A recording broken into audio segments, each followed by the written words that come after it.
పరలోకమందున్న మా తండ్రి, ఈ మొదటి రోజు సభలో విలువైన సంగతులు తండ్రి మీరు అందించండి. మీ ప్రజలను తండ్రి ఆదరించండి. కేవలం ఎవరు శ్రోతలుగా ఉండిపోక వినబడుతున్న సంగతులను గ్రహించి తండ్రి మీరు ఏర్పరిచిన తండ్రి మార్గంలో మరింత సరళంగా నడవడానికి తండ్రి మీ కృపను దయచేయండి. తండ్రి మమ్ములను మీ విడలను మీ చేతులకు అప్పగించుకుంటున్నాం. మాతో మా అందరితో తండ్రి మీ గంభీరమైన వాక్యం అందిస్తారని కోరుతూ క్రీస్తునామని ప్రార్థన సమర్పిస్తున్నాం తండ్రి. ఆమేన్. త్వరగా కొన్ని విలువైన సంగతులు మనం విని త్వరగా ముగించుకునే ప్రయత్నం మనం చేద్దాం. మత్తయి సువార్త 24వ అధ్యాయం. మత్తయి సువార్త 24వ అధ్యాయం 14వ వచనం నుండి సుమారు 30వ వచనం వరకు చదువుదాం. మరియు మత్తయి సువార్త 25వ అధ్యాయం 14వ వచనం నుండి సుమారు 30వ వచనం వరకు.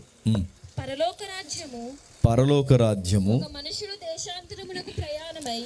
ఒక మనుష్యుడు దేశాంతరానికి ప్రయాణమై తన దాసులను పిలిచి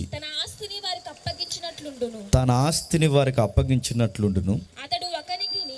అతడు ఒకనికి 5 తలాంతులను, ఒకనికి 2, ఒకనికి 1, ఎవని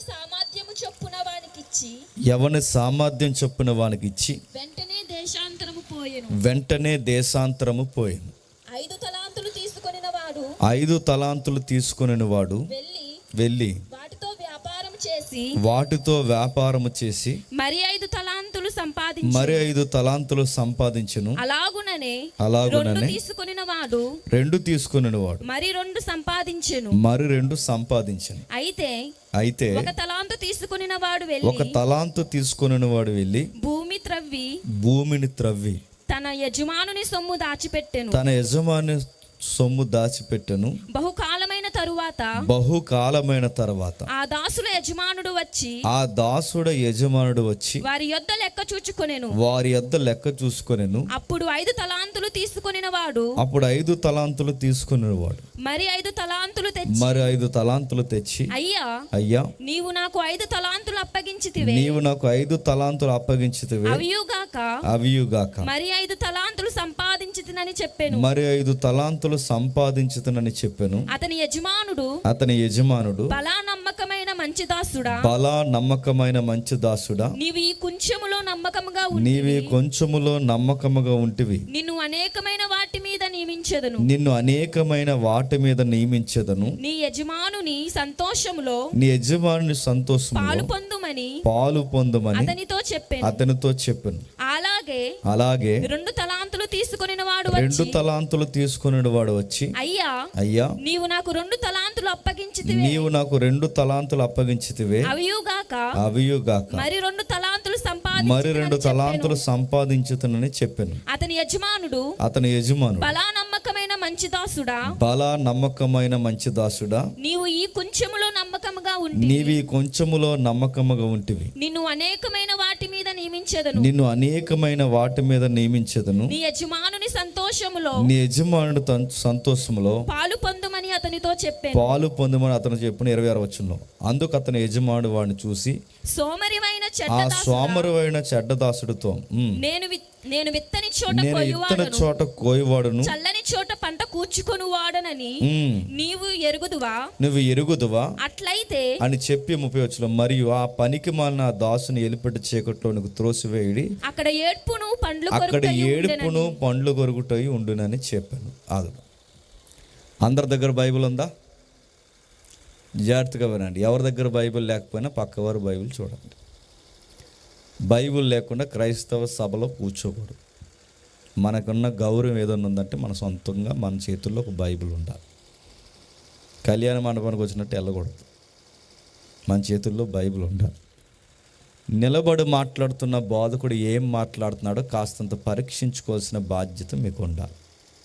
సరే, ఏదైతే ఇప్పుడు ఈ అధ్యాయం మనం చదివామో దీని మీద మనకి మొదటి నుంచి ఎంతో కొంత అవగాహన మనకు ఉంది.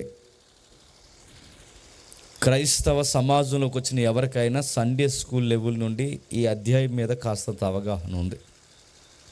అక్కడ రాస్తున్న సందర్భం మనకు తెలుసు. ఒకనికి 5, ఒకనికి 2, ఒకనికి 1.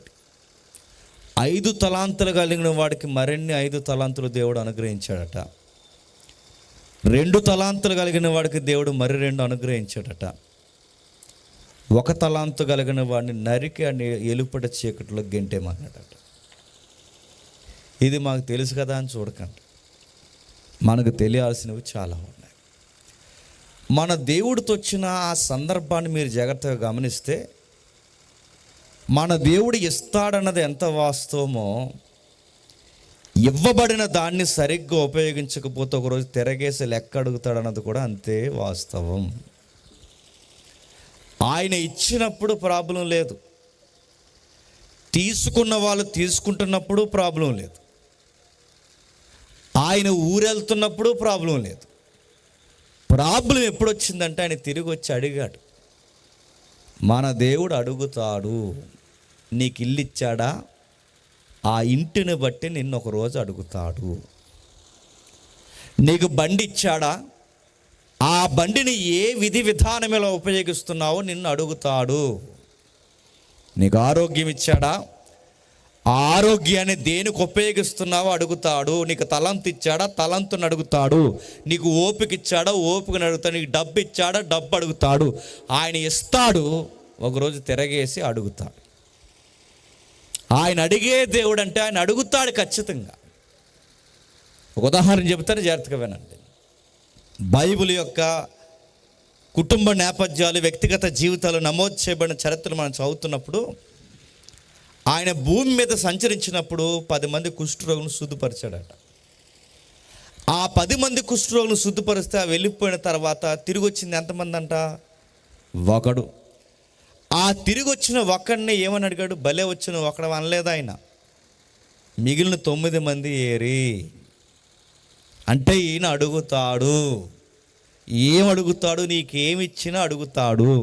మన ప్రాబ్లం ఏంటంటే, మనకు తీసుకోవడం తెలుసు తప్ప, చెప్పండి, దాన్ని సరిగ్గా ఉపయోగించాలన్న సంగతి మనకు తెలియదు. చాలామంది మోకాళ్ళు వేస్తే అది 5 నిమిషాల ప్రార్థన అయితే, అది సుమారు 4 నిమిషాలు దేనికోసం ఉంటుంది చెప్పిన? ఏదోటి ఇచ్చే ప్రభువా అన్న గొడవ ఎక్కువ ఉంటుంది. మాకు ఏదోటి ఇవి ప్రభువా, ఏదో ఇస్తాడు. నువ్వు ఇల్లు అడిగితే ఇల్లు ఇస్తాడు, నువ్వు వాకులు అడిగితే వాకులు ఇస్తాడు, నువ్వు ఆరోగ్యం అడిగితే ఆరోగ్యం, నువ్వు అడిగింది ప్రతీదీ ఇస్తాడు. కానీ షరతులు వర్తిస్తాయి. చదువుకునే పిల్లలైతే మీకు చదువులో ప్రతిఫలాలు కావాలా, ఇస్తాడు. కానీ ఆ చదువులో నువ్వు ఎలా వ్యవహరిస్తున్నావు కూడా చూస్తాడు. నువ్వు ఉద్యోగం లేక ఉద్యోగం కొరకు ఎదురు చూస్తున్నావు, ఖచ్చితంగా ఇస్తాడు. ఆ ఉద్యోగం తర్వాత నువ్వు ఎలా వ్యవహరిస్తున్నావు కూడా చూస్తాడు. జీవిత భాగస్వామి కోసం ఎదురు చూస్తున్నావా? నీకు చక్కటి బంధాన్ని దేవుడు ఎదురు చూసేలాగా దేవుడు ఎదురు చూస్తాడు. నీకు చక్కటి బంధాన్ని ఇస్తాడు. కానీ ఇచ్చిన దాన్ని నిలబెట్టుకొని రాకపోతే ఇచ్చిన వాటి బంధాన్ని కూడా నిన్ను అడుగుతాడు. బాగా వినాలి. ఆయన ఇస్తాడు, అడుగుతాడు, ఇస్తాడు, అడుగుతాడు. అలా అడిగిన తర్వాత లెక్క సరిగ్గా సరిపోలేదనుకోండి, దేవుడు, ఈ పదం అంటున్నాను ఏమనుకోకండి, నాశనానికి అప్పగిస్తాడు. అలాంటి దాఖలాలు బైబిల్లో ఉన్నాయంటే ఉన్నాయి. దేవుణ్ణి పట్టుకుని ఎదిగిపోయిన జీవిత చరిత్రలో బైబిల్లో ఉన్నాయి. అదే దేవుడితో సరిగ్గా వ్యవహారం కుదరకపోతే నాశనం అయిపోయిన బైబిల్లో జీవిత చరిత్రలు కూడా ఉన్నాయి. మీకేమర్థమవుతుంది? ఎదిగిన వారు ఉన్నారు, ఆ దేవుణ్ణి బట్టి చెప్పండి పతనమైన వారు ఉన్నారు. ఇది మీకు అర్థమైతే దేవుణ్ణి బట్టి ఎదిగిన వారి సంగతి మనకు ఎలాగో తెలుసు, కానీ అదే దేవుణ్ణి బట్టి నష్టపోయిన వారి సంగతి మనకు తెలియాలి. అందులో చాలా జీవిత చరిత్రలు ఉన్నాయి, కానీ అవన్నీ నేను చెప్పను. సుమారు ఒక 3 ఉదాహరణలు మీకు ఇస్తాను. అందులో ఒకటి జాగ్రత్తగా వినండి. 3 సూసైడ్ కేసులు ఉంటాయి బైబిల్. నమోదు చేయబడిన, రికార్డ్ చేయబడిన 3 సూసైడ్ కేసులు ఉన్నాయి. అంటే ఆత్మహత్య చేసుకున్నారు. ఎందుకు ఆత్మహత్య చేసుకున్నారంటే, వీళ్ళకి కేవలం దేవుడిచ్చిన దీవెనలు పొందుకుని అవి సరిగ్గా ఉపయోగించుకోవడం రాకే ఆత్మహత్య చేసుకున్నారు. అందులో మొదటి వ్యక్తి కొంచెం జాగ్రత్త చెప్తాను వినండి. ఇశ్రాయేలీల మొట్టమొదటి రాజు ఎవరు? ఇశ్రాయేల్ మొట్టమొదటి రాజు ఎవరు చెప్పండి? అంత సీరియస్గా చూడకండి, చెప్పండి. జీకే పెట్టి ఏం కాదు, చెప్పండి. సౌలు. ఇశ్రాయేలుకి మొట్టమొదటి రాజు సౌలు. సౌలు యొక్క పరిస్థితి మనకు తెలుసు. సౌలు గారట ఇశ్రాయేల్లో చాలా ఎత్తుంటాడట, చాలా లాంగ్ హెయిర్ ఉంటుందట. ఒక్క మాటలో చెప్పాలంటే బాలీవుడ్ హాలీవుడ్ హీరోలా ఉంటాడట. ఇశ్రాయేలు పురుషులు ఎవరైనా సరే ఆయన భుజాల దాకానే వస్తారట. అంత అందగాడు, చూడ్డానికి బాగుంటాడు. కానీ ఎంత చూడ్డానికి బాగున్నా, ఆయనకి ఎంత బలమున్నా అందమున్నా గుండె ధైర్యం తక్కువ అంట. ఎవరైనా సౌలు గారి ఇంటికి చుట్టాలు వస్తే చుట్టాల కన్నా ముందు ఈయన సిగ్గుపడిపోతాడంట. ఎవరు అంటే ఇది అదో రకమైన ఫీర్ ఈయనకి. ఎవరైనా ఇప్పుడు మన దాంట్లో కూడా చాలామంది ఉంటారు చూసారా, ఎవరైనా చుట్టాలు వస్తే చుట్టాల కన్నా ముందు ఇంట్లో చేయలరారు. అదో జబ్బెలకి సిగ్గనాలా అది ఏమనాలో తెలియదు, కానీ లోపల నుంచి బయటకు రారు. సౌలు గారు కూడా ఎవరైనా కొత్త వాళ్ళు ఇంటికి వస్తేనట ఆ మిద్దెల మీదకు పోయి దాక్కోవడం, మూలకు పోయి దాక్కోవడం. ఒక్క మాటలో చెప్పాలంటే చూడ్డానికి బాగున్నాడు కానీ పిరుకోడు, చూడ్డానికి బాగున్నాడు కానీ భయస్థుడు. కానీ గమ్మత్తని చెప్పిన ఇలాంటి పిరుకోడు భయస్థుడిని దేవుడు రాజు చేశాడు. అలాంటి పిరికివాడిని దేవుడు రాజుని చేస్తే, ఆ రాజుని చేయడానికి ముందు మీరు జాగ్రత్తగా వినండి. ఆ అబ్బాయి ఒక విషయం మీద, ఒక ప్రాజెక్ట్ మీద తిరుగుతున్నాడు. అడవుల్లో, ఓలల్లో, పట్టణాల్లో తిరుగుతున్న ఆయన చూశాడు ప్రవక్త సమూయేలు. ఏ విషయం మీద తిరుగుతుంటే అబ్బాయి రాజు అవ్వకముందు వాళ్ళ నాన్నగారి గాడిదలు మేపేవాడు. వాళ్ళ నాన్నగారి గాడిదలు మేపుతున్నాడు. వాళ్ళ గాడిదలు తప్పిపోయాయి. ఆ గాడిదలు ఎప్పుడైతే తప్పిపోయిన గాడిదల్ని సౌలు గారు ఎతుకుతూ ఉన్నప్పుడు సరిగ్గా ఆ టైంలో ఇశ్రాయేలుకి రాజు కావాలని ప్రజలు తిరగబడ్డారు. మాకు రాజు కావాలి, ఎందుకంటే సమూయేలు నీ కొడుకులు నీ వంటి ప్రవర్తన గలవారు కారు, నువ్వు ఉండగానే నీ కొడుకులు లంచాలకి మరిగేశారు, నువ్వు ఉండగానే నీ కొడుకులు దేశాన్ని అమ్మేసేలా ఉన్నారు, నువ్వు ఉండగానే ఏదో ఒక నిర్ణయానికి మేము వచ్చేయాలనుకున్నాం, నీ సేవను నీ పేరుని నీ కొడుకులు అడ్డగోలుగా ఉపయోగిస్తున్నారు కనుక మాకు రాజు కావాలని సమూయేలు దగ్గర ఎప్పుడైతే రిక్వెస్ట్ పెట్టారో, సమూయేలు గారు దేవుడి దగ్గర చెప్తే దేవుడు 2-3 లెసన్స్ చెప్పమన్నాడు ప్రజలకు. ఏమనంటారే, మీకు ఎవడైనా రాజు అయితే వాడు మిమ్మల్ని బాగా ఏళ్తాడు లేదో తెలియదు, కానీ వాడి కుటుంబం మాత్రం బాగుపడతారా, నీ పిల్లలు మీ మనవళ్ళ మాత్రం వాడికి ఎప్పుడు జీవితాంతం ఊడిగం చేయాలి, ఒక మనిషి మరొక మనిషిని సరిగ్గా పరిపాలించడరా అని చెప్పు సమూయేలని ప్రజలకు ఎవరిస్తే మొత్తం విని ప్రజలు అన్నారు, మమ్మల్ని తినేసేవాడే మాకు కావాలన్నారు. దేవుడు అప్పుడు అన్నాడు, వాళ్ళకి కావాల్సిన ఇచ్చే ఆ ఎతికెళ్ళు అనేటప్పుడు ఆ దేవుడు చూపిస్తే వెళ్తున్నాడు. ఆ వెళ్తుండగా సరిగ్గా ఆ టైంలో వాళ్ళ నాన్నగారి గాడిదల్ని ఎతుకుతున్నాడు. ఎవరు? సౌలు గారు. ఆ ఎదుగుతున్నప్పుడు దేవుడు ప్రవక్త సమూయేలు మాట్లాడి అభిషేకించి దేవుడు నిన్ను రాజుని చేయబోతున్నాడంటే ఈ అబ్బాయి అన్నాడు, నా వల్ల అవదన్నాడు. దేవుడు సమూయేలు ద్వారా మోటివేషన్ ఇచ్చి, అది కాదు, నువ్వు ఈ గాడిదలు మేపడం కాదు, ప్రజల్ని ఏలికగా దేవుడు నిన్ను చేయబోతున్నాడు, రావయ్య సమూయేలు పిలిచి ఆ సమూయేలు ద్వారా సౌలుని దేవుడు అభిషేకిస్తే సరిగ్గా 2 సంవత్సరాలు పరిపాలించేసరికి ఎక్కలేని దయ్యపు స్వభావం వచ్చేసింది సౌలుకి. ఎప్పుడు గుర్తుపెట్టుకోండి, అసలు దేవుడు ఒక గాడిదలు మేపుకున్న వాడిని రాజు ఏం చేస్తాడంటే ఎంత గొప్ప సంగతి అండి. మన ప్రాస్పరిటీ లాంగ్వేజ్లో మనం మాట్లాడుకోవాలి అంటే అది ఎంత పెద్ద ఆశీర్వాదం అండి. ఒక గాడిదలు మేపుకునే వాడిని దేవుడు రాజు ఏం చేస్తాడంటే గొప్ప ఆశీర్వాదమా కాదా? ఆ ఆశీర్వాదం వచ్చిన తర్వాత ఈయన గారు ఎలా మారిపోయాడట, ఆయన ముందు ఎవడో మంచి బట్టలు వేసుకోకూడదట, ఆయన ముందు ఎవడో పచ్చకుండకూడదట, ఆయన కన్నా ఎవడో పొగడబడకూడదట, ఆయన కన్నా గొప్పగా ఎవడన్నా ఉంటే ఆ కళ్ళల్లో ఆ మూతి మీద నవ్వు ఉండదు, కళ్ళల్లో మంచి చూపు ఉండదంట. అదే బుద్ధి అంటే అదో రకమైన బుద్ధి ఉంటుంది మనుషులకి.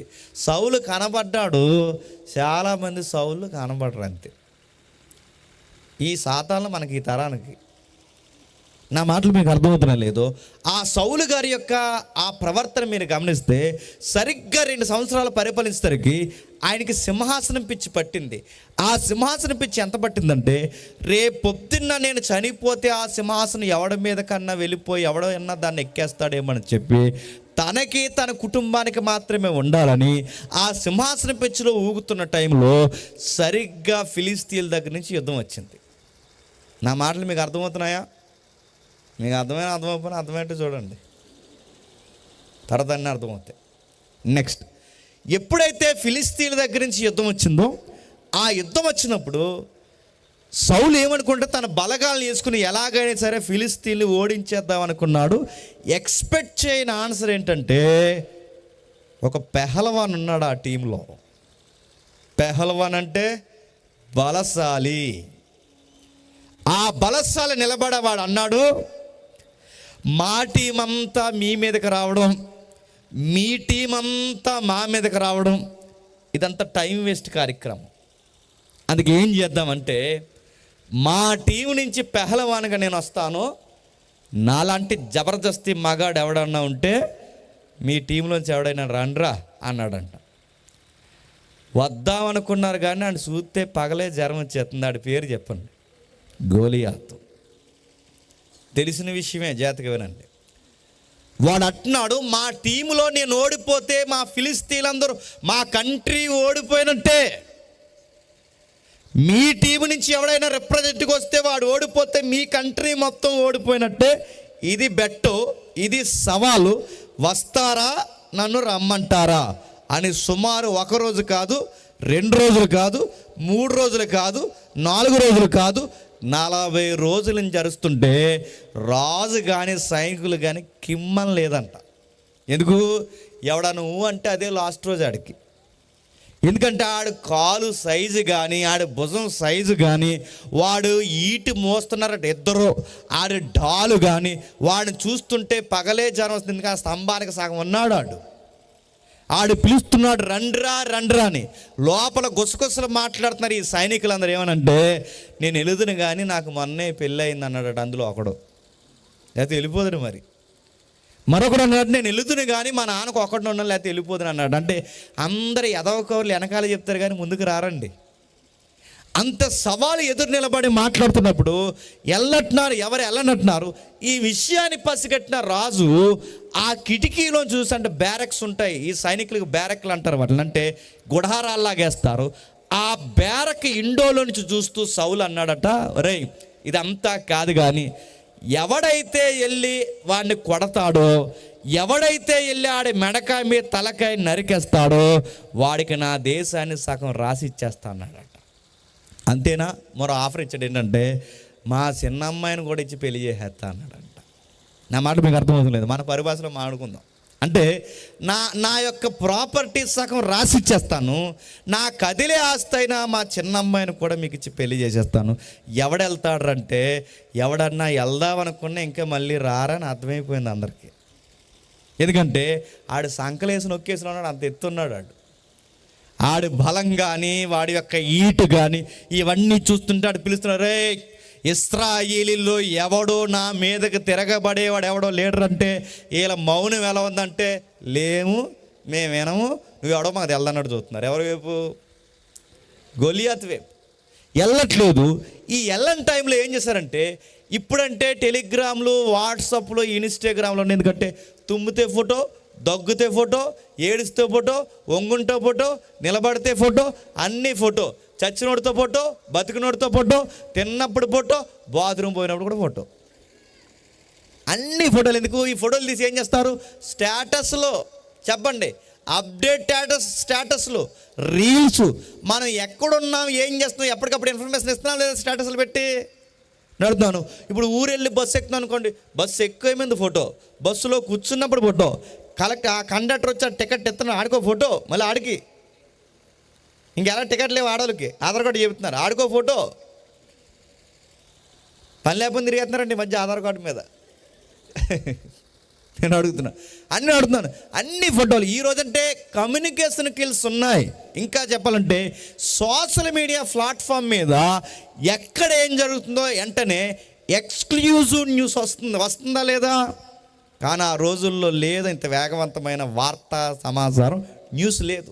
అంటే అక్కడ ఏం జరుగుతుందో తెలియాలి అంటే ఆ గుంపులో ఉన్నవాడు ఎవడైనా సిటీకి రావాలి, సిటీలో ఉన్నవాడు ఎవడైనా అక్కడికి వెళ్ళి మళ్ళీ తిరిగి రావాలి. అంతే తప్ప అక్కడ ఏం జరుగుతుందో తెలియదు. అయినా యుద్ధాలు ఒక పద్ధతిగా జరిగేవి. ఏంటి ఆ యుద్ధాల పద్ధతి అంటే, ఆ యుద్ధాల పద్ధతి మీరు గమనించండి, ఎప్పుడూ సామాన్య ప్రజలకు ఇబ్బంది లేకుండా సైనికులు రాజు కలిసి ఒక బ్యాటిల్ గ్రౌండ్ ఉంటుంది, యుద్ధ భూమి. ఆ యుద్ధ భూమి పిలిచి మీరు అట్టు రండ్రా, మేము ఇట్టు వస్తాం, మేము ఓడిపోతే వచ్చి మా దేశాన్ని పట్టుకుపోండి, మేము గెలిస్తే మీ దేశాన్ని పట్టిపోతాం, సామాన్య ప్రజలకు ఇబ్బంది కలగకూడదని ఒక బ్యాటిల్ గ్రౌండ్ చూసుకుని అక్కడికి పోయి వీళ్ళు ఫైట్ చేసుకునేవారు. ఇప్పుడు ట్రంప్ మోడీ కొట్టుకున్నారట, ఆడి ఈడు చెప్ప చేయకుండా మన నిద్రపోయిన మన మీద బాంబు వేస్తారంట. ఇప్పుడు యుద్ధాలు అయ్యి ఆ మాటలు అర్థమవుతున్నాయా? అంటే దున్నపోతు దెబ్బలాడుకుని చెప్పండి లేకపోతే చంపేసినాయి అని నడుతున్నాను.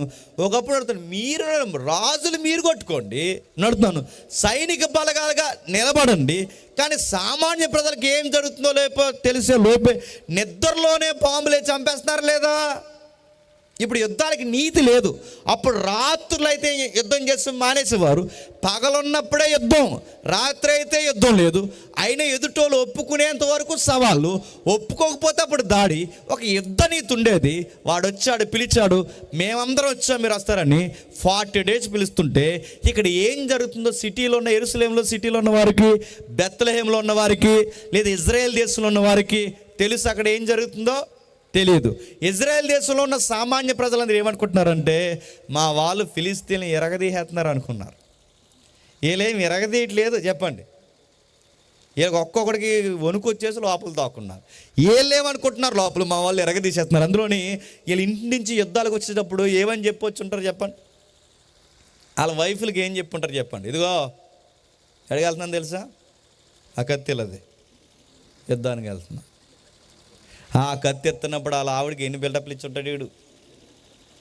ఆ కత్తి ఇచ్చినప్పుడు కత్తి ఎట్టి బెల్ట్ తిప్పి ఆ పైన బుల్లెట్ ప్రూఫ్ అదే ఏదైతే ఉందో ఆ కవసం కప్పుకొని ఇవన్నీ జాగ్రత్తగా దాచుకుని ఎంత బిల్డప్ ఇచ్చుంటారు. ఈవిడ కూడా ఆగుతుందా, ఇరుగు పొరుగు వెళ్ళమ్మకి పక్కంటి పొలమ్మకి చెప్తుంది, మా ఆయన ఎక్కడికి వెళ్ళాడో తెలుసా? ఎక్కడికి వెళ్ళాడు? యుద్ధానికి వెళ్ళాడు. వస్తాడు రక్తం సిందించి చెప్పండి కత్తి నూరి మా ఆయన కసకస నరికేసి వస్తాడు. చూడంటే మీ ఆయన యుద్ధం ఏం చేయట్లేదు అక్కడ, గుర్తుపెట్టుకో. జ్వరం వచ్చి దాక్కున్నాడు బ్యారక్లో. ఎందుకంటే మీ ఆయన ముందుకెళ్తే అడుగే తొక్కేసి చూడండి ఎదరాడు, అడుగు పూర్తిగా తొక్కేస్తాడు ఆడున్నాడు ఎదరా. ఇది తెలియదు. అక్కడ ఏం చెప్తున్నారు, ఊళ్ళో ఆడోళ్ళకి, ఇంట్లో మగాళ్ళకి, సామాన్య ప్రజలకి మేము ఎరగదీస్తామని చెప్పి వెళ్ళారు. అక్కడ ఎరగదీద్దామంటే ఎరగదొక్కేసేవాడు నిలబడ్డాడు, ఆడి పేరు గొలియాతు. ఇప్పుడు ఏం చేస్తారు? ఇది యెషయా గారికి కూడా తెలియదు. యెషయా గారు అంటే దావీదు గారి నాన్నగారికి కూడా తెలియదు. దావీదు గారి నాన్నగారు ఏమనుకున్నారంటే, అయ్యో నా కొడుకులు అందరూ, అంటే దావీదు గారి అన్నీలు కూడా ఆ మిలిటరీలో పనిచేస్తున్నారు, అయ్యో బిడ్డలు తెగ అలసిపోతున్నారులో ఉంది, ప్రోటీన్ ఫుడ్ పంపించాలని. ప్రోటీన్ ఫుడ్ అంటే జున్నుగడ్డలు, ఇలాంటి మంచి పెరుగుగడ్డలు, ఇలాంటి జున్నుగడ్డలు ఏవైతే ఉన్నావో ఈ అన్న ముద్దలు లాంటివి పంపించేందుకు యుద్ధం చేసే వరకు వెంటనే ప్రోటీన్ కావాలి. ఆ ప్రోటీన్ ఫుడ్ కావాలని చెప్పి ఏం చేశారంటే ఒక మంచి మెటీరియల్, అంటే మంచి ఫుడ్ దావీదు గారికి క్యారేజీలు ఇచ్చి పంపించారు. ఎందుకు? వీళ్ళు ఏదో పెద్ద యుద్ధం చేస్తున్నారు అనుకుంటున్నారు. ఊళ్ళో ఏం చేస్తున్నారు, బ్యారక్లు ఉండి మిలిటరీ ఫుడ్ తినేస్తున్నారు చెప్పండి. మళ్ళీ ఏదో పెద్ద ఎరగదీసినట్టు ఇంటికి నుంచి వచ్చిన క్యారేజీలు తినేస్తున్నారు.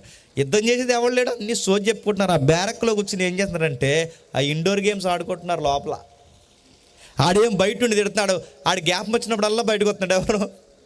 గొలియాతు గాడు. ఆడొచ్చి రారా 41 డే అవుతుంది, లేదా 40 days అవుతుంది, ఒక్కడు కూడా రాడరా. వేరే రాజు నువ్వేమైపోయావు, సైన్యాధిపతి నువ్వేమైపోయావు, ఎవరు రారంటే వీళ్ళు అంటున్నారు మేము రాము అన్నారు. ఎందుకు రారంటే హింస మానేసామన్నట్టు చూస్తున్నారు. ఎవరు రావట్లేదు, ఎవడు ముందుకెళ్ళట్లేదు. సరిగ్గా టైంలో ఆడు వాగుతున్న టైంలో రింగులు తలేసుకుని నూగు మీసాలు వేసుకుని 15 నుంచి 16 సంవత్సరాలు ఉన్న కుర్రోడు తోలి దట్టిలు కట్టుకుని తన యొక్క డాల్ ఒకటి పట్టుకుని, జాగ్రత్తగా క్షమించండి, ఆ ఒడిసెలు తిప్పే ఆ ఏదైతే ఉందో ఒడిసెల రాయలు కూడా పట్టుకుని సరదాగా ఆడుకుంటూ ఆటలాడుకునే 15-16 సంవత్సరాల కుర్రోడు రింగులు తలేసుకుని అలా వేసుకుంటూ అలా వస్తుండగా సరిగ్గా పొడవకుండా చూశాడు. చూస్తాడు, ఏమంటున్నాడంటే రమ్మంటున్నాడు. ఆ రమ్మన్నవాడు సౌండ్కి ఇటు నుంచి రెప్లే లేదు. ఈ అబ్బాయి విన్నాడు, ఆ పక్కకి వెళ్ళి సైనికులు అలిగాడు, ఆడేదో అన్నాడు. అంటే ఇలా అన్నారు, మేమేం వినలేదు చెప్పండి, నువ్వు కూడా ఏం వెనక అన్నారు. అది కాదు సార్, ఆడు ఏదో అంటున్నాడంటే ఆడు అలాగే అంటాడు. నువ్వేట్రా చూసినమాట కలిసి వచ్చి ఇలా ఉన్నావు, వెళ్ళు నువ్వు క్యారేజీలు తెచ్చావు, క్యారేజీలు మీ అన్నయ్యకి ఇచ్చే, ఆ లోపల బ్యారెక్లు ఉన్నారంటే అది కాదు సార్. నాకు డౌట్ వస్తుంది, సున్నతి లేని ఫిలిస్తీయుడు నిబంధన కలిగిన ప్రజల్ని అనడానికే ఆడు ఎవడు సార్ అంటే, ఎందుకు నువ్వెవడరా ఎలా ఉన్నావు అని అడిగారు. ఫలానా యెషయా గారు అబ్బాయిని మా అన్నీలు మెట్రోలో పనిచేస్తున్నారు, వాళ్ళకి క్యారేజీలు ఇచ్చానంటే నువ్వు క్యారేజీలు ఇచ్చి పోరా, నువ్వు చూసి రమ్మంటే గొడవ తెచ్చేలా ఉన్నావు అంటే, లేదు సార్ వాడెవడ సార్ అనడానికంటే, ఆడెవడో మాకు తెలుసు నీకెందుకు పో అన్న. అది కాదు సార్, అసలు నాకు డౌట్ వస్తుంది, ఆడిని కొడితే అసలు రాజుగారి యొక్క రెస్పాండ్ ఏంటి సార్ అంటే, ఏంటి నువ్వు ఆయన కొడతావా అన్న. ఆడిని కొడితే అక్కడితో ఆగుతుందా చెప్పండి? ఆడి మన బ్యారక్ మీద నడిచి వెళ్ళిపోతాడు, ఆడు మన మీద నడిచి రాజు ఉండడు, నువ్వు ఉండవు నేను ఉండను, అయినా రిప్లేస్ ఎందుకురా, మొరుగే కుక్క కరవదాడు, మొరుగు పోతాడు, మేము ఎలాగిని ఇలా వదిలేస్తున్నాం, 40 days తర్వాత ఎవడింటికాడ వెళ్ళిపోతాం, నువ్వు ఉండరా అంటే ఈ అబ్బాయి ఆగుతలేదు. ఆ తర్వాత చెప్పలేదు సార్, అసలు ఆయన డీల్ చేస్తే ఏమంటుందంటే, నీ సంగతి మీ అన్నయ్యలు చెప్తాను ఆగని చెప్పి వెళ్ళి వాళ్ళ అన్నయ్యలు చెప్పేశారు, బాబు మీ తమ్ముడంట అస్సలు ఆగట్లేదు, మనం ఏదో 4 రోజులు ఉండి మళ్ళీ ఇంటికి పోయేదే పిల్లలతో కాపురం చేసుకుందామంటే మీ వాడు చూసిరమ్మంటే కాల్చి వచ్చే రకంలో ఉన్నాడు, అక్కడ నిలబడి గొలియాత్ గడి రిప్లై వచ్చేలా ఉన్నాడంటే వాళ్ళు అన్నీ సర్రమని వచ్చి అన్నాడట, నీకు అన్నీ ఇలాంటి బుద్ధులేరా అన్నారట. ఎవరిని? దావీదు గారు. ఏంటా బుద్ధులు? నీకు చిన్నప్పటి నుంచి ఫైటింగ్ సీన్లు, ఈ వార్ సౌండ్లు అన్నీ నీకు ఇష్టం, ఇది చూద్దామనే క్యారేజీలు అంకెట్టుకుని వచ్చావు కదా, తంతని ఏమనుకుంటున్నావు పో అన్నారట. ఎవరు? వాళ్ళ అన్నయ్యలు. వాళ్ళ అన్నయ్యలను గౌరవించాడు, పక్కకు వచ్చాడు, ఒక మాట అడిగాడు, సార్ అది కాదు సార్ మీకు విషయం చెప్తున్నాను, అసలు గొలియాతుని కొట్టేస్తే రాజుగారు ఏమైనా ఆఫర్ ఇస్తానన్నారు అనగానే ఎవడ అన్నాడు, ఆస్తి సగం రాసిస్తా అన్నాడు, మరో మాట ఏంటంటే ఆ సొట్టబుగ్గల పిల్ల ఉందే ఆ పిల్లని చేసి పెళ్లి చేస్తా అన్నారు. అప్పుడు దావీదు అన్నాడు, అదే స్టాండింగ్లో ఉండమని చెప్పి అన్నాడు. సెకండ్ ఆప్షన్ మర్చిపోద్ది అన్నాడు. నేను మళ్ళీ చెప్తున్నాను, అదే స్టాండింగ్లో ఉండమన్నాడు, అదే విషయం నిలబడమన్నాడు. నేను వెళతానంటే ఈ వార్త తిరిగి గాలివానై అది పెను తుఫానుగా మారి తీసుకెళ్ళి రాజు ముందు నిలబెట్టారు. అయ్యా ఈ కుర్రోడు వెళ్తానంటున్నాడు కానీ పైనుంచి కింద చూస్తారు. నువ్వేం వెళ్తావు బాబు అని అడిగారు. లేదు సార్ నేను వెళ్తా అంటే, నువ్వు ఎలాగ వెళ్తావంటే ఒక విషయం చెప్పాడు. నువ్వు ఎలా వెళ్తావంటే, సార్ నేను వెళ్తానో లేదో మీకు ధైర్యం రావట్లేదు కనుక నా లైఫ్లో 2 కేస్ స్టడీలు ఉన్నాయి చెప్పమంటారా అన్నాడు. చెప్పండి అన్నారు. ఆ 2 కేస్ స్టడీలు ఏంటంటే, నా తండ్రి గొర్రెలు నన్ను మేపుతున్నప్పుడు ఒకరోజు ఆ గొర్రెల మందల మీదకి ఎలుగుబంటి దాడి చేసింది.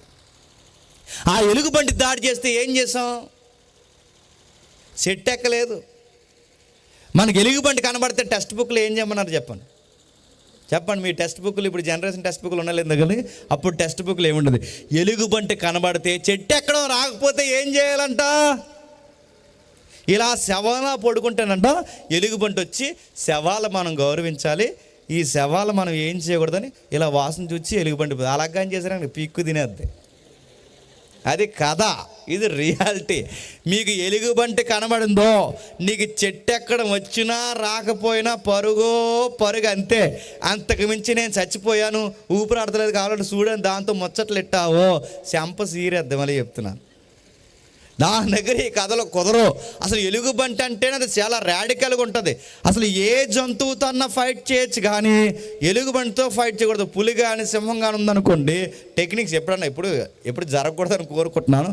ఒకవేళ అది ఎదురుపట మొన్న వచ్చిందిగా పులి రాజమహేంద్రవరం వచ్చింది, అది టెక్నిక్స్ ఏంటంటే అది ఎదురుగా పడిపోయింది అనుకోండి, దానికి ఐ కాంటాక్ట్ ఇవ్వకూడదంట చెబుతున్నారు. అంటే పులికి ఐ కాంటాక్ట్ ఇవ్వకూడదు. తన చూపులు దాని కంట్లో ఎట్టు కళ్ళెట్టు చూసాం అనుకోండి, చూసుకుందామని దానికి భాష అంట, గుర్తుపెట్టుకోండి. అందుకే ఎప్పుడైనా కనబడితే చూడకండి. రెండోది, అది వస్తున్నప్పుడు బ్యాక్ చూపించకూడదు. అంటే వెనక పార్శ్వం చూపిస్తే దాన్ని నేను ఇంక నీకు లొంగిపోతున్నానని దానికి ఒక సంకేతం ఇవ్వడం అంట. అందుకే పులిని ఎదిరించడానికి టెక్నిక్స్ ఉన్నాయంటే దాని వైపు చూడకుండా అలా ధైర్యంగా నిలబడి ఇలా చేతులు పైకెత్తే ఈడెవడో నాకన్నా ఎత్తుకున్న వీడితో కష్టమని చెప్పి వెళ్ళిపోద్దట. అయినా ఇది నిజమో కాదో తెలియదు, టెక్నిక్స్ అంతే. అలాగని ఉపయోగించారు కనుక జూలోకి వెళ్ళి, ఇది నాకు సంబంధం లేదు, గుర్తుపెట్టుకోండి. దీనికి అడుగుతున్నాను. కానీ ఎలుగుబంటి అలా కాదు. ఎలుగుబంటికి చేతులు పైకెత్తినా కళ్ళు పక్కకి తిప్పినా అది ఎన్ని చేసినా చేసే దుర్మార్గమైన పని ఏంటంటే, దానికి సింహం కన్నా పులి కన్నా దారుణమైన గోర్లు ఉంటాయి. అది కొట్టే పద్ధతి ఒక సిస్టమేటిక్ కొట్టదండి. పులి ఉందనుకోండి గొంతు పట్టుకుంటుంది, సింహం ఉందనుకోండి గొంతు పట్టుకుంటుంది. ఇది పద్ధతి కాదు. ఇది ఏంటంటే ఇది టన్ను బరువు ఉంటుంది. ఈ ఎలుగుబంటి ఏం చేస్తుందంటే ముందు ఇలా కొట్టేస్తుంది, ఆ కొట్టేసి ఆ బరువు అంత తెచ్చి మీదేస్తుంది. అందుకే ఎప్పుడైనా గొడవ అవుతున్నప్పుడు ఎలుగుబంటిలో మీదడిపోతున్నా అంటారు చూసారా, ఆ ఎలుగుబంటి పద్ధతి అది.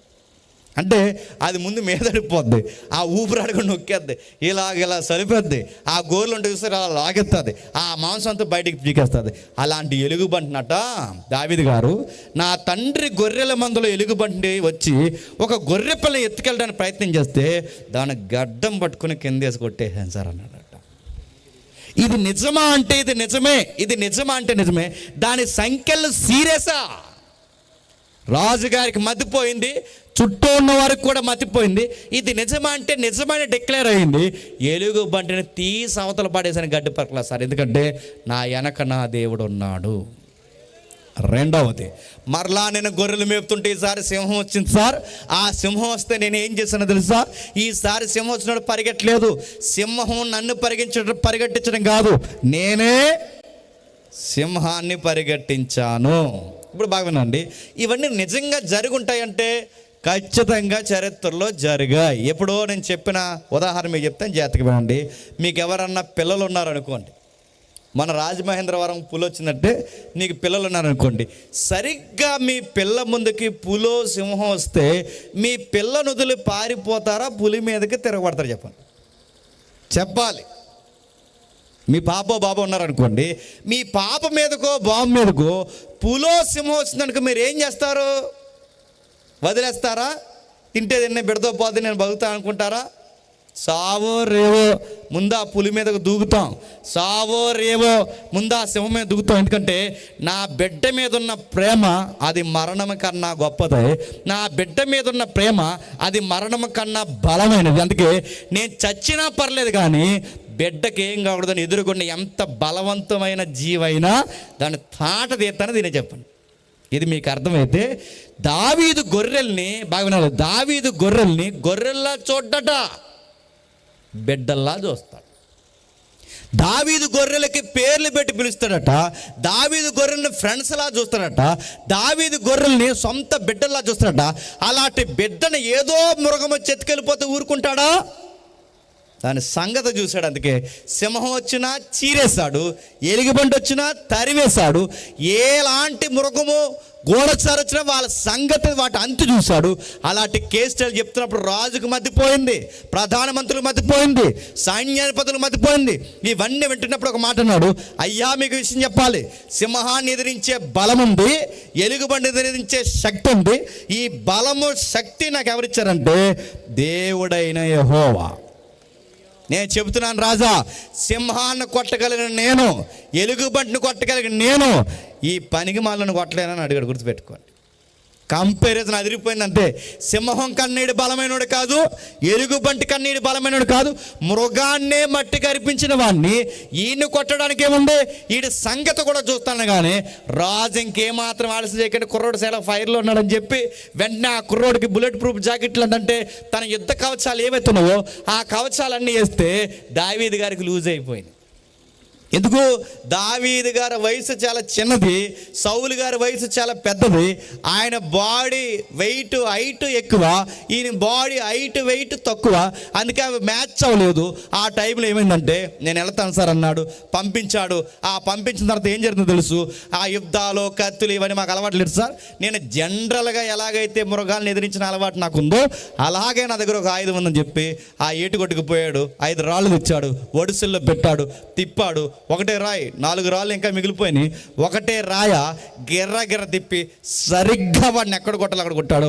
ఆ నుదుటి మీద కొడితే బుల్లెట్ కన్నా వేగంగా వెళ్ళాడు, శిరస్సు పగలు కొడితే ఆడు ముందుకు పడ్డాడు. ఆడి కత్తి తీసి వాడి తలే నరికేశాడు. ఓ చేత్తో కత్తి, మరో చేత్తో వాడి పెద్ద తల. దావీదు గారి దేహం నిండా పెద్ద రక్తం. మీరు ఒకసారి సీను ఉంచుకోండి. మొత్తం ఈ రక్తంతో రక్తసిద్ధమైపోయి దావీదు గారి చేతిలో తల ఉంది, మరో చేతిలో కత్తి ఉంది. ఈ రక్తపు మడుగులో కలిసిన ఆయన అలా అడుగులు వేసుకుంటూ సిటీకి వస్తుంటే దావీదు గారిని చూసి పబ్లిక్ ఫ్యాన్స్ అయిపోయారట. నా మాటలు అర్థమవుతున్నాయా? సైనికులు ఫ్యాన్స్ అయిపోయారు, పబ్లిక్ ఫ్యాన్స్ అయిపోయారు. ఆ ఫ్యాన్స్ అయిపోయే కుదురున్నారా? అందులో కొంతమంది ఆడవాళ్ళు కలిసి, ఈ ఆడవాళ్ళ ఫ్యాన్స్తోనే డేంజర్. ఈ ఆడవాళ్ళ ఫ్యాన్స్ అందరూ కలిసి వాళ్ళు ఏం చేశారు, పాట రాశారట. ఆ పాట ఆడవాళ్ళే రాశారు. ఆ పాట ఏమని రాశారంటే అందులో లిరిక్స్ ఇలా ఉన్నాయి, సౌలుకి 1000 చెప్పండి తగలెట్టేసింది పాట అంతే. ఫ్యాన్స్ ఉంటే ఉన్నారు, ఈ ఫ్యాన్స్ కుదురుంటారు. వీళ్ళు ఏం చేశారు?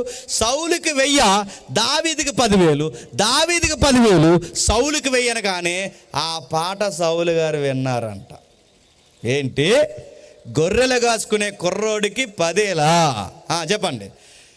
ప్రజలను కాస్తున్న రాజునైన నాకు 1000, పాడినోళ్ళని, పాడుతుంటే వింటున్న దావీదుని, ఆ పాటను ఎంకరేజ్ చూస్తున్న వాళ్ళందరి సంగతి తెలుస్తానని, ముఖ్యంగా ఈ పాటకి కేంద్రమైన దావీదుని చూసి అసూయపడిపోయాడు. ఆ రోజు 2 ఏళ్ళ తర్వాత ఆయన బాగానండి, సరిగ్గా 2 సంవత్సరాల తర్వాత ఆయనకు అసూయ పెరిగిపోయింది. దావీదుని పరిగెట్టించాడు. అవకాశం దొరికినప్పుడల్లా దావీదుని చంపాలనుకున్నాడు. కానీ గమ్మత్తు చెప్పిన, ఆ దావీదుని చంపాలనుకున్నప్పుడు దావీదు గారు ఒకరోజు మాస్ వార్నింగ్ ఇచ్చాడు. ఎవరికి?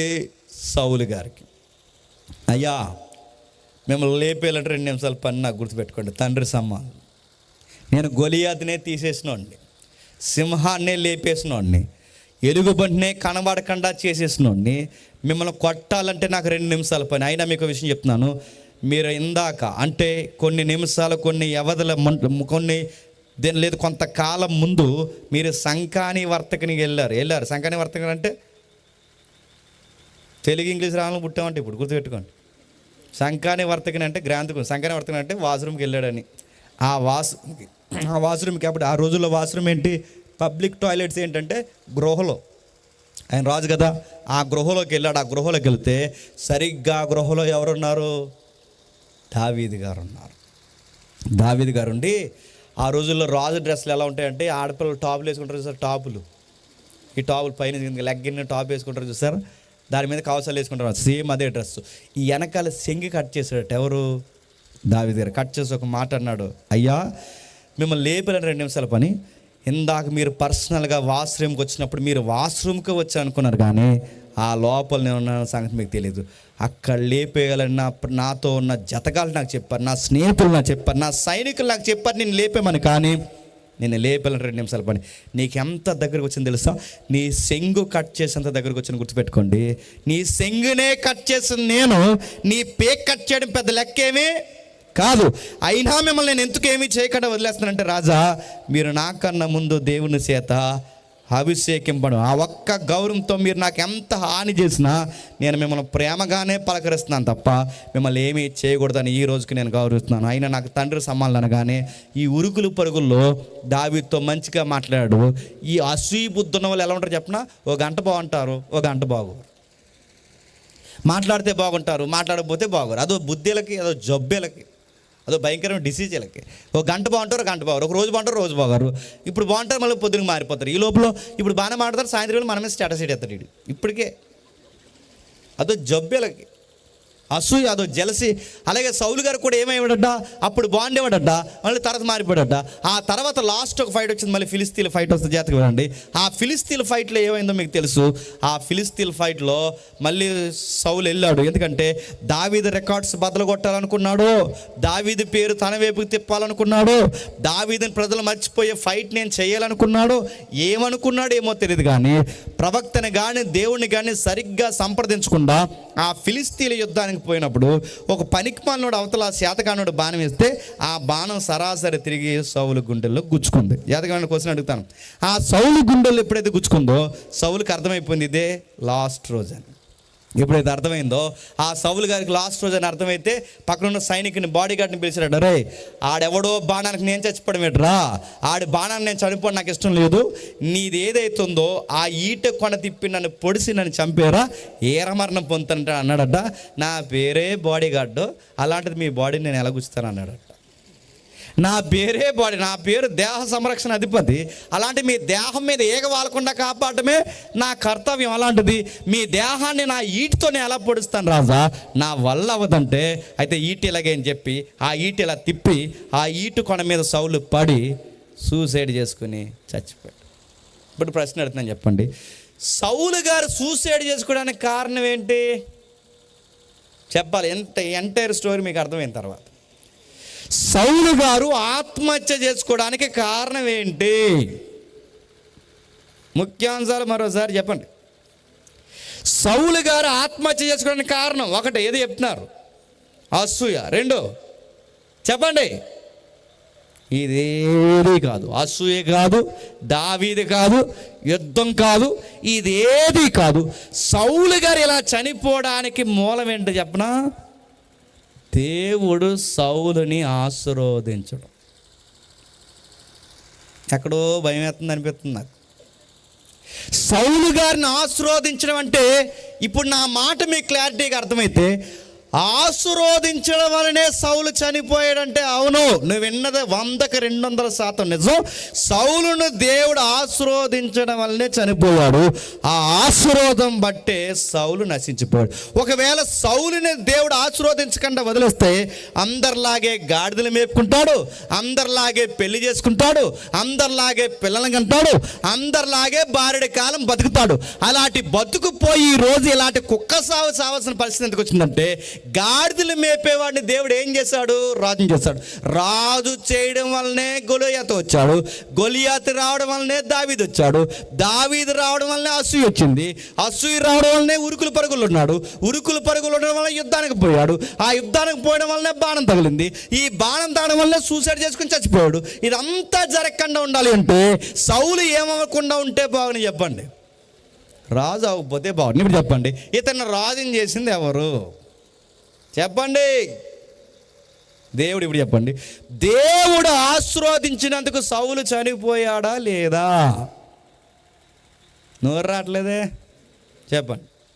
ఇప్పుడు అడుగుతున్నాను, చెప్పండి. ఆశీర్వాదాలు ప్రాణాలు తీసేస్తాయా? గట్టిగా చెప్పండి. చెప్పరు, చెప్పండి. తీసేస్తాయా? 5 నిమిషాల ప్రార్థనలో 4 నిమిషాలు మనం ఏం అడుగుతాం? ఇచ్చే ప్రభా, ఇల్లు ఇచ్చేయి, వాకులు ఇచ్చేయి, బండి ఇచ్చేయి, ఆరోగ్యం ఇచ్చేయి, డబ్బులు ఇచ్చేయి, మా పిల్లలకు చదువు ఇచ్చేయి, అలా చదవకపోయిన ఆన్సర్లు ఇచ్చేయి. ఇప్పుడు జరుగుతున్నాయి కదా ఎగ్జామ్స్, ఇప్పుడు మార్చిలో జరుగుతాయి. అలా చదవకపోయిన మమ్మల్ని దీవించే, మా పిల్లలు దీవించే, ఉన్నతమైన చదువులు ఉంటే నువ్వు అడిగితే ఇస్తాడు. గుర్తుపెట్టుకో, నీ పిల్లలకు చదువా ఇస్తాడు, నీకు ఇల్లా ఇస్తాడు, నీకు ఇస్తాడు, అన్నీ ఇస్తాడు. ఆ ఇచ్చినవి నిలబెట్టుకోకపోతే ఏవి ఇచ్చాడో అవే నీ పీక పట్టుకుంటాయి. అర్థమైందో లేదో? అలానే ఉంచండి. ఆశీర్వాదం తంటై మన జీవితానికి మంటై, మన జీవితానికి ప్రమాదమై కూర్చుంటాయి అంటే కూర్చుంటాయి. ఇప్పుడు రెండో కేసు జాగ్రత్తగా నేను త్వరగా ముగిస్తాను. బైబిల్లో మరో కేసు ఏంటంటే, ఒక లవర్ బాయ్ ఉన్నాడు, సంసోన్. ఎవరు? సంసోన్ గారు. బాగా వినండి యంగ్స్టర్స్, ఈ అబ్బాయి బలశాలి. సంసోన్ గారికి 6 ప్యాక్ బాడీ ఉందని బైబిల్లో ఉందా? లేదు. అందరిలాగే జనరల్గా ఉంటాడు. హైట్ ఉన్నాడని ఉందా? లేదు. వెయిట్ ఉన్నాడని ఉందా? లేదు.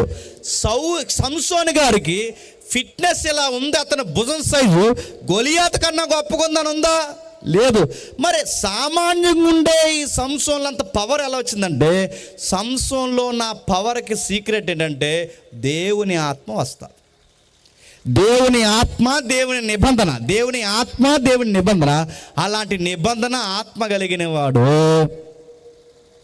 ఇశ్రాయేలీల ఆడపిల్లలు లేరని ఇంక విశ్వాసే లేదన్నట్టు పోయి ఆపోజిట్ అమ్మాయిని ప్రేమించాడు. ఎవరో? ఆ ఫిలిస్తీన్ల అమ్మాయిని ప్రేమించాడు. ప్రతి ప్రేమలో గొడవలు ఉన్నట్టుగానే చెప్పండి, 3000 సంవత్సరాల క్రితం ఉన్న ఈ లవ్ స్టోరీలో కూడా గొడవలు ఉన్నాయి. ఏమైంది? వాళ్ళందరూ వచ్చారు. మరి ప్రతి ప్రేమ పెళ్ళి పెద్దలు ఒప్పుకోరు కదా, ఒప్పుకోలేదు. ఎవరి పెళ్ళి? సంసోన్ గారు ప్రేమ పెళ్ళి ఒప్పుకోలేదు.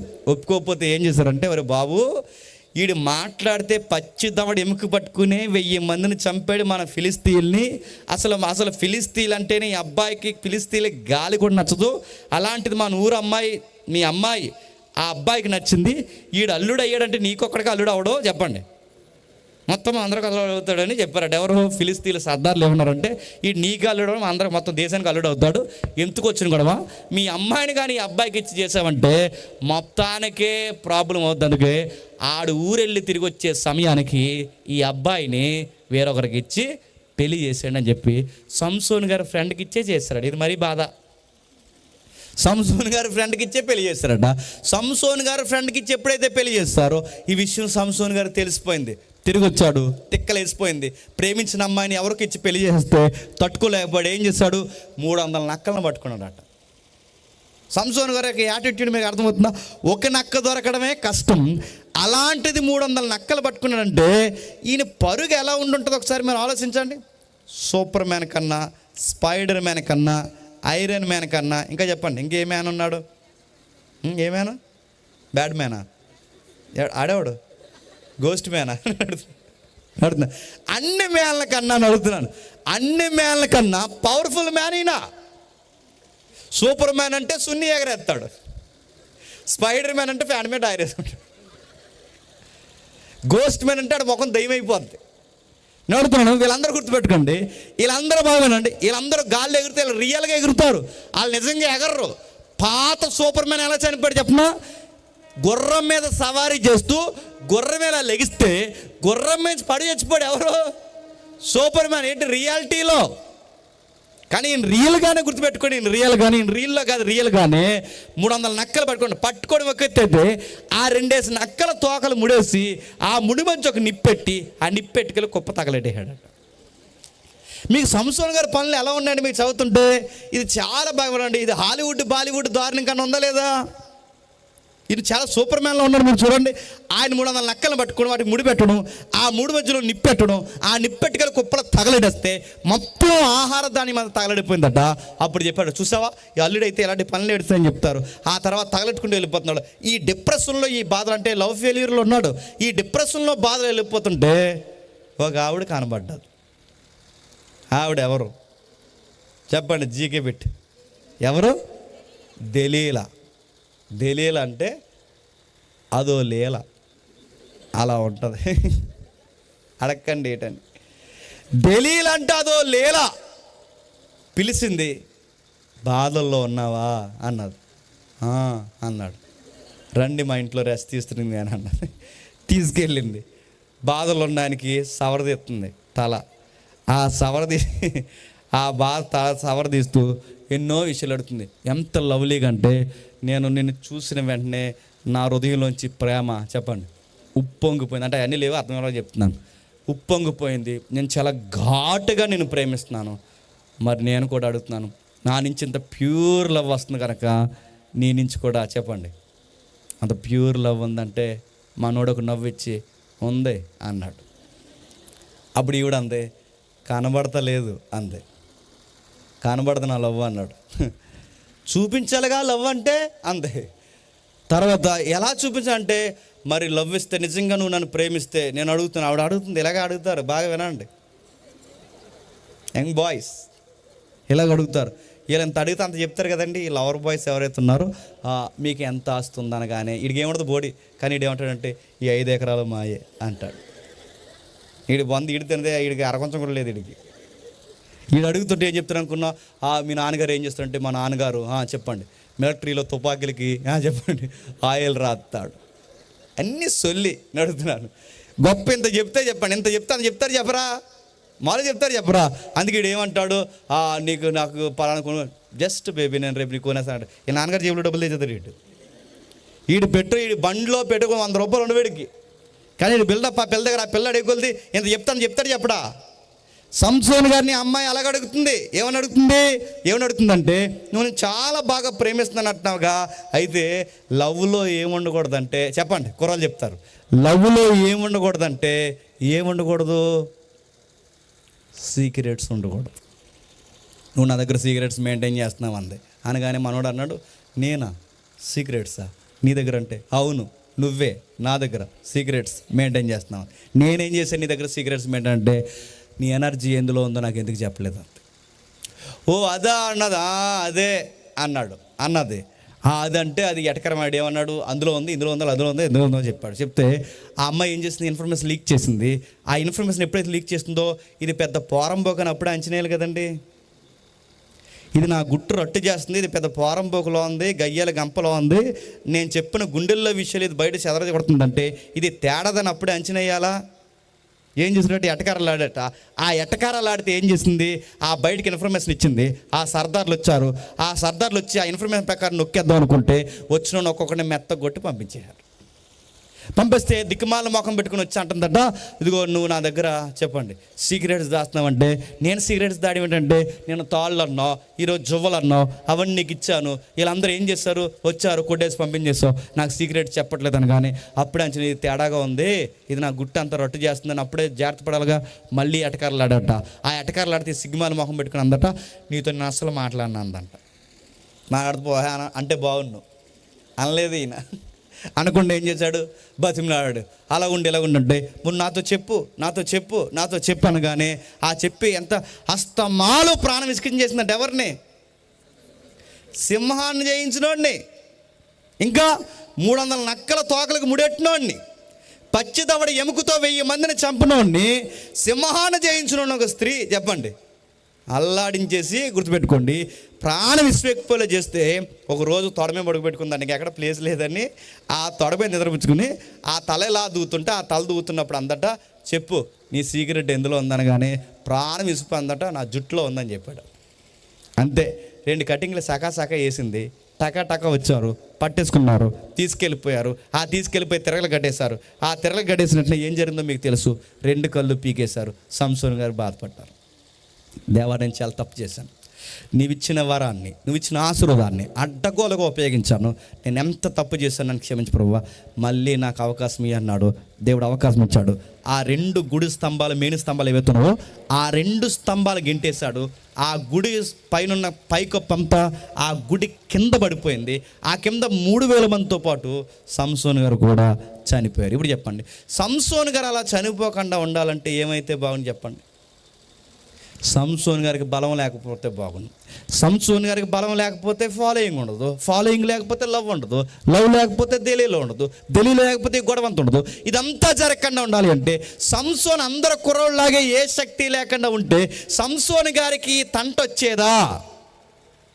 సంసోన్ గారికి దేవుడిచ్చిన గొప్ప ఆశీర్వాదం ఏంటి చెప్పనా? ఆయన శక్తి, బలము. ఇప్పుడు ఆ ఆశీర్వాదమే సంసోన్ గారిని ఏం చేసింది చెప్పండి? చంపేస్తుంది.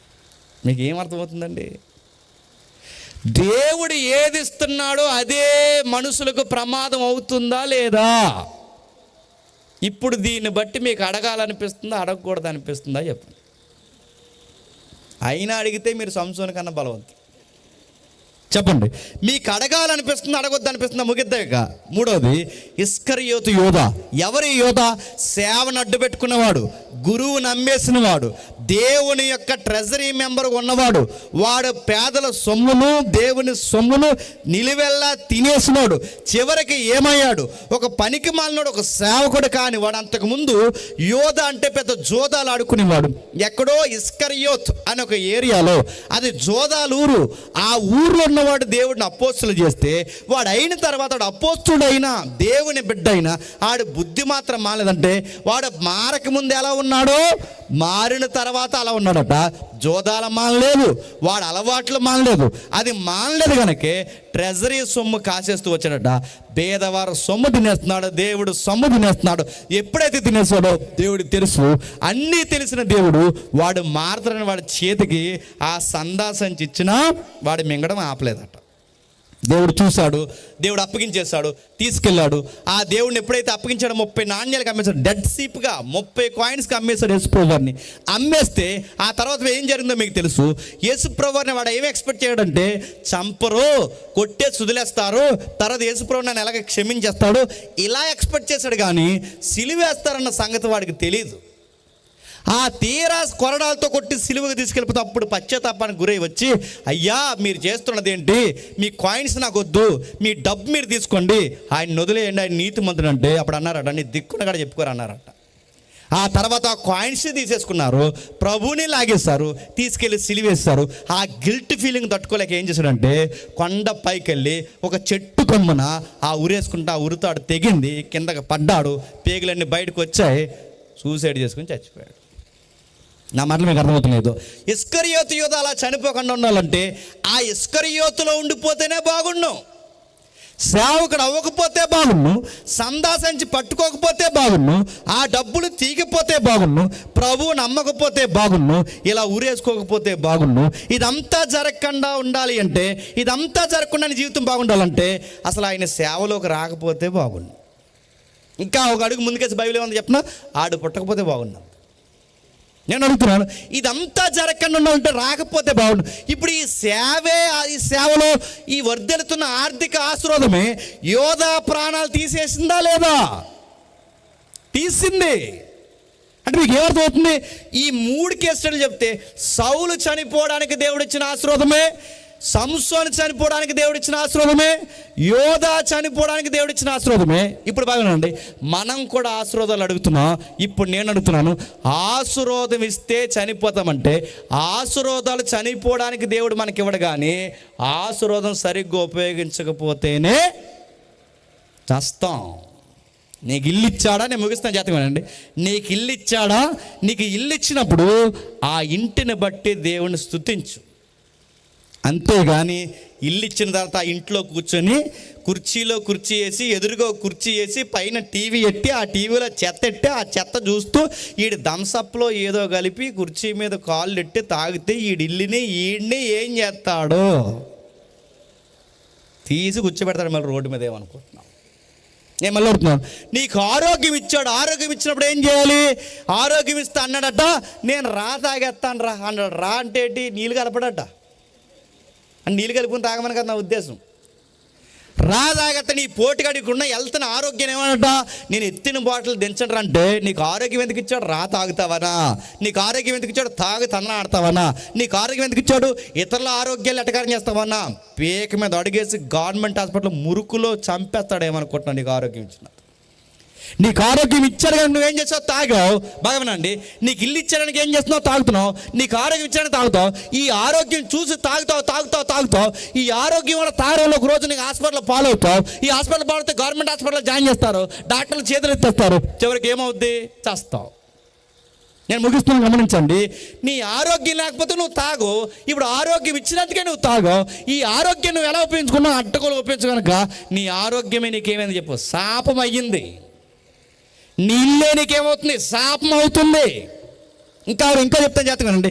ఉద్యోగం లేదని ఏడుస్తావు. ఉద్యోగం ఇస్తే ఏం చేస్తావు? 1వ తారీఖు జీతం అందుకుని పార్టీలు పెట్టావా? పార్టీలు ఇలానే పార్టీలు పెట్టి ఒకడు తాగొస్తున్నాడు. దేవుడు ఉద్యోగం లేనంతకాలం దేవుని సేవలో ఉన్నాడు, ఉద్యోగం లేనంతకాలం దేవుని మందిరంలో ఉన్నాడు, ఉద్యోగం లేనంతకాలం దేవుని పడేస్తాడు. వీడికి ఉద్యోగం ఇచ్చిన 1వ తారీఖు పార్టీలు ఇచ్చుకుంటూ తెచ్చండి. ఈ ఎవరైతే బయట ఉంటారో చూసారా, ఆ బయట వాళ్ళకి పార్టీలు ఇచ్చుకుంటూ వస్తే, ఈ బయట వాళ్ళకి పార్టీలు ఇచ్చుకుంటూ వచ్చిన వీడు, మీరు జాతకం ఉండండి, ఈ బయట వాళ్ళకి పార్టీ ఇచ్చుకుంటున్న వీడు ఈ తాగిన పార్టీలు ఇస్తూ వస్తుండగా వీడు తెలియకుండా మొత్తంలో గోదావరిలోకి పోయాడు బండితో పాటు.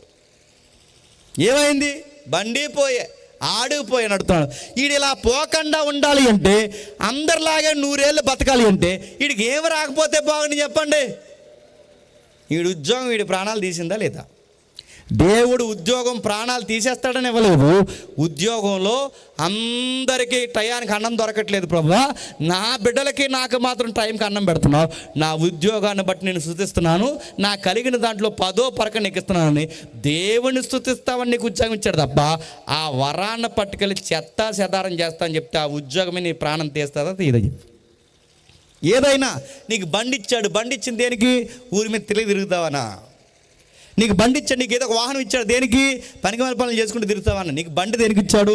దేవుని సేవలో ఉంటావని, దేవుడికి దగ్గరకు ఉంటావని, నీ నిత్యావసరాలు నువ్వు తీర్చుకుంటావని, ఆ వస్తువుని బట్టి దేవుని మహిమపరుస్తావని. అంతేగాని ఆ బండి అట్టుకుని పోరంబోగులు తిరుగులన్నీ తిరిగితే దేవుడు ఏం చేస్తాడు చెప్పండి?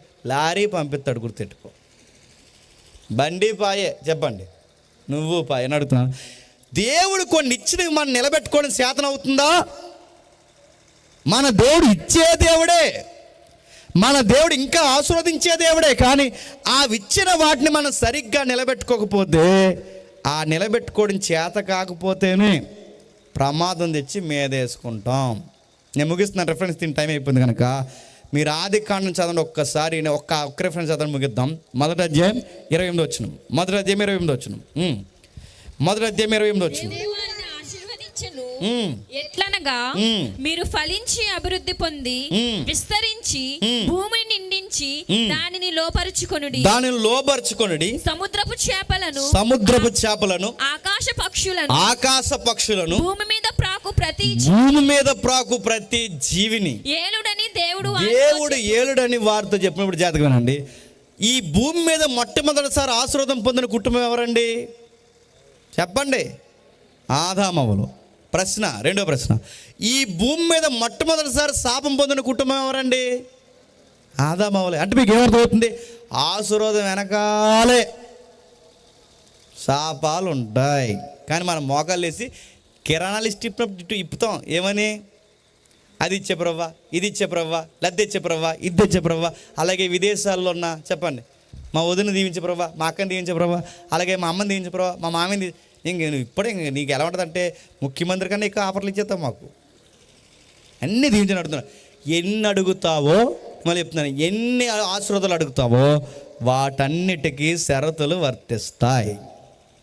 ఆదాము మమ్మల్ని దీవించడేమని భూమి మీద ఆశ్రయించదుకో, ఫలించండి, అభివృద్ధి పొందండి, విస్తరించండి, భూమిని నిండించండి, భూమిని వేలండి, ఫలించి అభివృద్ధి పొంది విస్తరించి భూమిని నుంచి ఈ భూమిని వేలండి అని చెప్పాడు.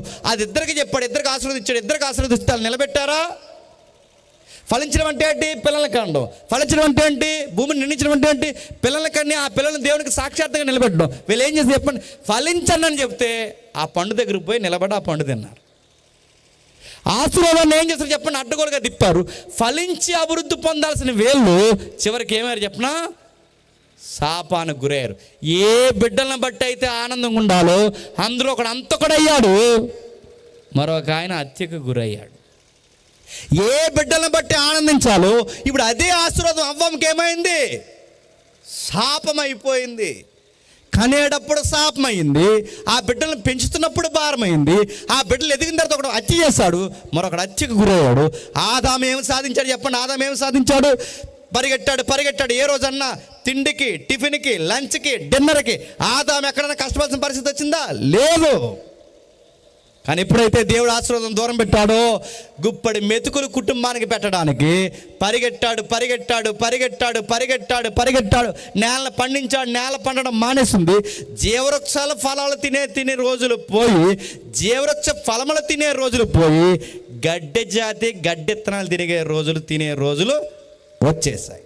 చివరికి ఏమని చెప్పండి, గడ్డి తినంటే గడ్డి, వరి అంటే గడ్డే, గోధుమలు అంటే గడ్డే. మీరు ఏ తిన్న గడ్డి జాతే. అంతకుముందు జీవవృక్ష ఫలాలు తినేవారు, గడ్డి తిని బ్రతికే రోజులు వచ్చాయి. ఆ గడ్డి తిని బ్రతికే రోజులు ఎలా చెప్పినా, ఆ గుప్పడి మెతుకులు, గడ్డి మెతుకులు సాధించుకోవడానికి కదా నువ్వు మొక్క కనుక చెమట బట్టి, నీ దేహం అంతా చెమట బట్టి, ఇంత కష్టపడి రూపాయి దాసి, నీ వెనకాలకు రూపాయి పోగేసి, అమ్మయ్యా బాగున్నాను అనుకునే సమయానికి ఒక మగాడిగా నీకు వచ్చే ఆఫర్ ఏంటి చెప్పినా, మట్టే గనక మట్టి అయిపోతావు. మీరు కావాలని చూడండి, ఏ ఎంప్లాయీ అయినా మీరు తీసుకోండి, కష్టపడిన రోజులు కష్టపడతారు. 30 సంవత్సరాలు 30 నుంచి 35 సంవత్సరాలు సర్వీస్ చేస్తారు. 30 నుంచి 30 సంవత్సరాలు సర్వీస్ చేసిన తర్వాత రిటైర్ అయ్యే టయానికి వాళ్ళు సాధించే బంపర్ ఆఫర్ ఏంటి చెప్పండి? షుగరు, బీపీ, అలసరు. అమ్మయ్యా కాస్త రెస్ట్ తీసుకుందాం అనుకునే సమయానికి పెట్టి రెడీ అయిపోద్ది. మరి ఇన్ని రోజులు చేసింది ఏంటంటే నిద్ర లేదు, నడుతున్నాను, ఆహారం లేదు, నచ్చింది తినలేదు, కొంపగట్టి కాస్త దాసి బాగున్నాను అనుకునే సమయానికి వచ్చే ఆఫర్ ఏంటి చెప్పినా, మరణ సంబంధమైన రోగాలు వస్తాయి. ఇది ఏమన్నా బాగుందా? ఆదామవ్వలకి ఏమొచ్చింది? నడుతున్న ఆదామవ్వలకి ఏమొచ్చింది? అవ్వమ్మకి శాపం వచ్చింది, ఆదాముకు భారమైంది, ఆదాముకు శాపం వచ్చింది. ఎందుకంటే వీళ్ళు ఇచ్చిన దాన్ని నిలబెట్టుకోలేకపోయారు. ఏ భూమిని ఇచ్చారో ఆ భూమి తిరగబడింది, ఏ పిల్లలు ఇచ్చారో ఆ పిల్లలు పలాదూరయ్యారు, ఏ ఆరోగ్యం ఇచ్చాడో ఆ ఆరోగ్యం శాపమైంది.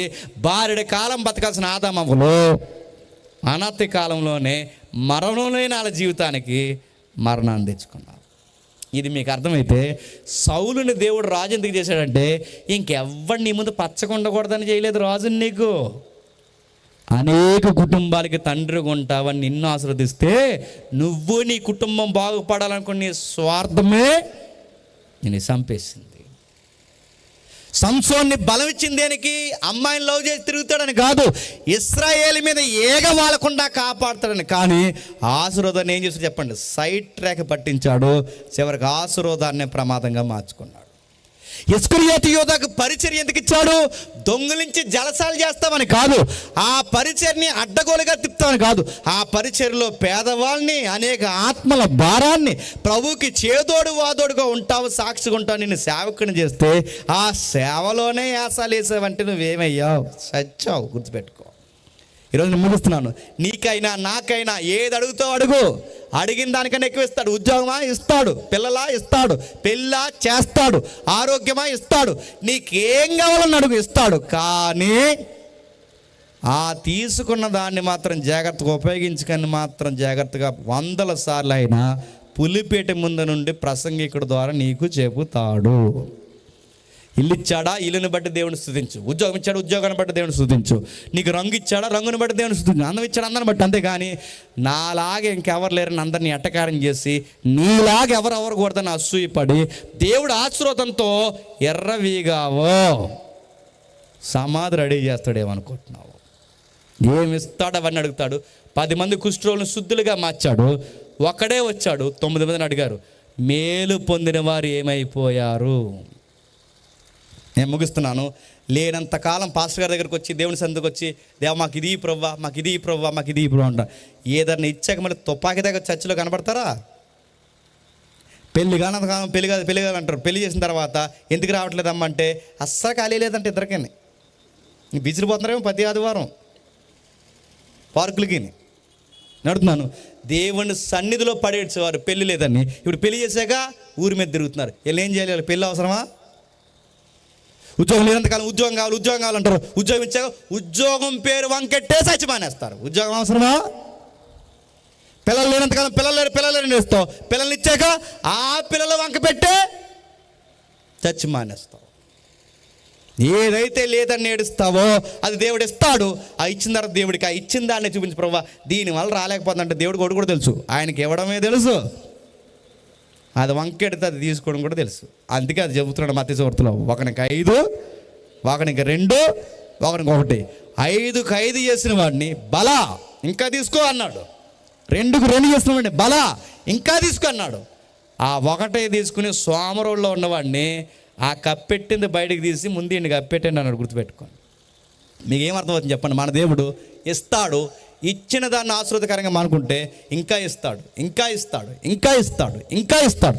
ఇచ్చే కొలది నువ్వు తగ్గించుకుంటే, ఇచ్చే కొలది నువ్వు నమ్మకం ఉంటే, ఇచ్చే కొలది నువ్వు హెచ్చించుకోకుండా తనను తాను తగ్గించుకుంటే ఇంకా ఇచ్చించి ఆశీర్వాదకరంగా మారుస్తాడు. మన దేవుడు రొట్టెని అడిగితే రాతినివ్వడు, ఆయన అడిగిన దానికన్నా అంతకన్నా ఎక్కువ ఇస్తాడు.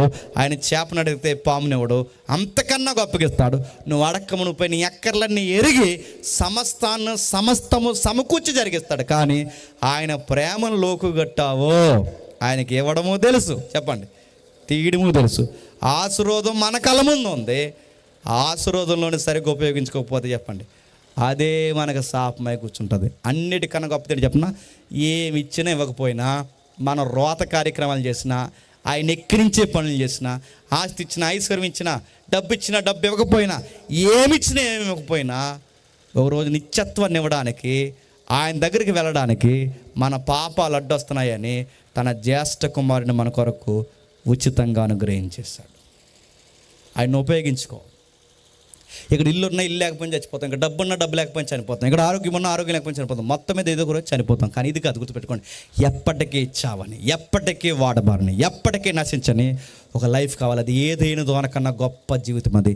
అలాంటి జీవితం కావాలి. ఆ జీవితం నీకు నాకు ఇవ్వడానికి తన ప్రియ కుమారుని మనకు ఉచితంగా ఇస్తే, ఆ కుమారుడిని నీకు ఇచ్చినా ఆయన లెక్క చేయకుండా ప్రతిసారి మళ్ళీ ఆయన సిలివేసే పనులు చేసావో నీ రక్షణ నువ్వే చేతులారా పోగొట్టుకుంటే నీ ఆత్మకు నువ్వే, చెప్పండి, ఉత్తరవాడు అవుతావు. ఆయన ఇక్కడే ఇస్తాడు, రాబోతున్న నిత్యత్వంలోనే ఇస్తాడు. దీన్ని సంధి చేయడానికే 2000 సంవత్సరాల క్రితం నీ కొరకు తన సుతుడు, దైవం, దేవుడు, మన దేవుడు ఈ ఇలలో చనిపోయాడు. ఏమిచ్చా ప్రభు అంటే, ఇల్లు ఇచ్చా, వాకిలు ఇచ్చా కాదు, మా కోసం ప్రాణం ఇచ్చావు, మా కోసం రక్తం ఇచ్చావు, మా కోసం నీ నీతిని ఇచ్చావు, మా కోసం మీ జీవితాన్ని ఇచ్చావు, మా కోసం ఇదిగో నన్ను నువ్వు తగ్గించుకున్నావు, మమ్మల్ని హెచ్చించావు. చాలు ప్రభువా, ఏమన్నా ఏమి లేకపోయినా నీకోసం నీతికి పడి చేస్తామని ఎవరైతే అంటారో, నువ్వు అడిగిన దానికన్నా అతికి ఫలములతో ఎక్కడ ఆశీర్వదిస్తాడు, రేపు మరణించిన తర్వాత ఫలభరితమైన జీవితంలో కూడా చెప్పండి ఆశీర్వాదకరంగా మారుస్తాడు. ఉన్న వాటిని ఉపయోగిస్తారో, ఉన్న వాటిని బట్టి దేవుడిని మర్చిపోతారో, 2 మీ చేతుల్లో ఉన్నాయి. దేవుడి మిమ్మల్ని దీవించును గాక.